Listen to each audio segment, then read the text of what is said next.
আসসালামু আলাইকুম। আজকে আমি ফ্রাইড রাইস করে দেখাবো। প্রথমে চিকেনটাকে ম্যারিনেট করব।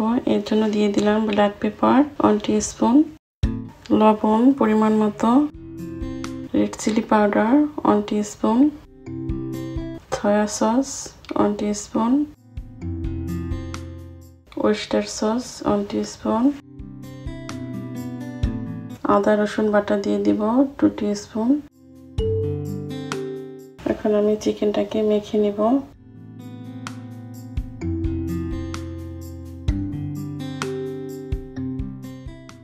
এখন দিয়ে দিব কর্নফ্লাওয়ার 1 টেবিল চামচ, তেল দিয়ে দিব সামান্য একটু।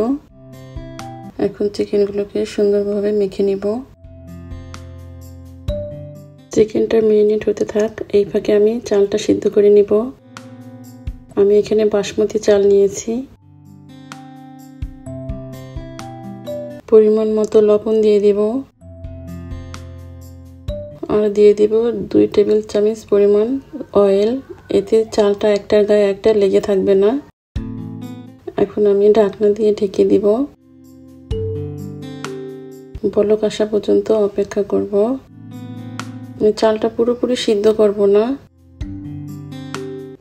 2 আঙ্গুল দিয়ে চাপ দিলে দেখবেন যে ভিতরে একটা দানা দানা ভাব আছে। এখন একটা ছড়ানো প্লেটে ঢেলে দিব, তা না হলে চালটা পুরোপুরি সিদ্ধ হয়ে যাবে। এখন আমি ফ্রাইড রাইসের জন্য একটা সস রেডি করে নিব।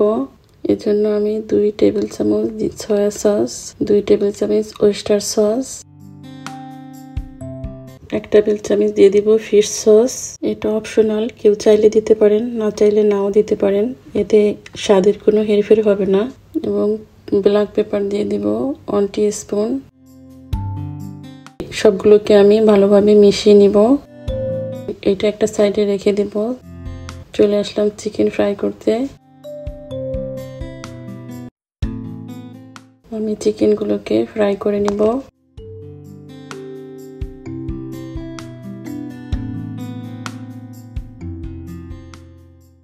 চিকেনগুলোকে উল্টে পাল্টে ভেজে নিব। আমার চিকেনগুলো প্রায় ভাজা শেষ, আমি এগুলো তুলে নিব। এখন আমি একটা বলে 4টা ডিম ফেটে নিব।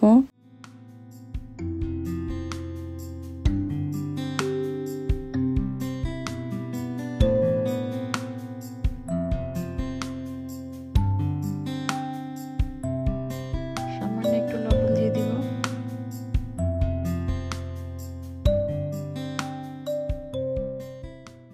আমি একই ফ্রাই প্যানে ডিম ভেজে নিব।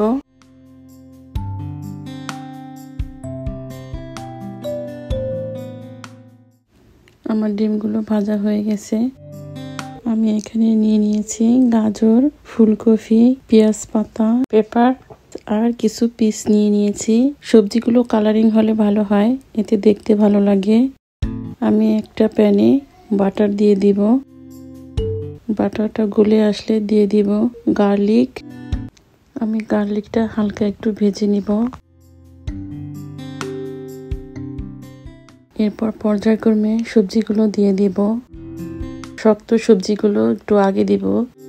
আমি গাজরটা আগে দিব।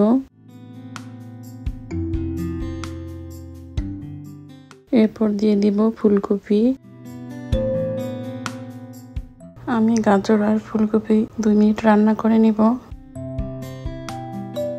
আমি এখন সল্ট দিয়ে দিব 1 টিস্পুন।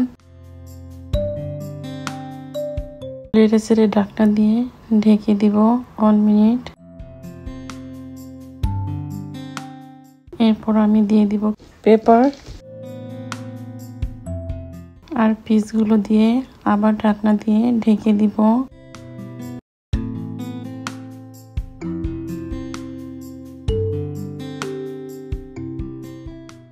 আমি আগে যে সসটা রেডি করে রেখেছিলাম তার থেকে দিয়ে দিব 2 টেবিল চামচ।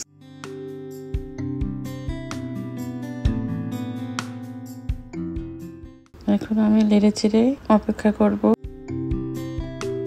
এরপর দিয়ে দিব পেঁয়াজ পাতা।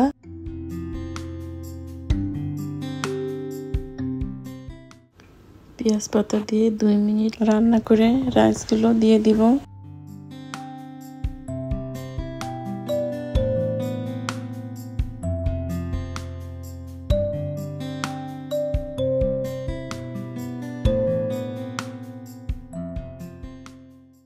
নেড়ে চেড়ে নিয়ে বাকি সসগুলো দিয়ে দিব।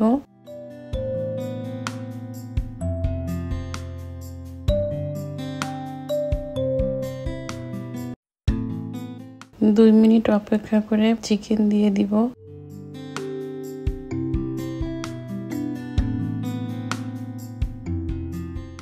দিয়ে দিব কিছু কাঁচামরিচ কুচি। এতে জাল ছড়াবে না, শুধু ফ্লেভারটাই ছড়াবে। আর দিয়ে দিব ডিম। এরপর আমি নেড়ে চেড়ে নিব 2-3 মিনিট। আমার ফ্রাইড রাইস রেডি। ফিরে আসবো নতুন কোনো রেসিপি নিয়ে ইনশাল্লাহ।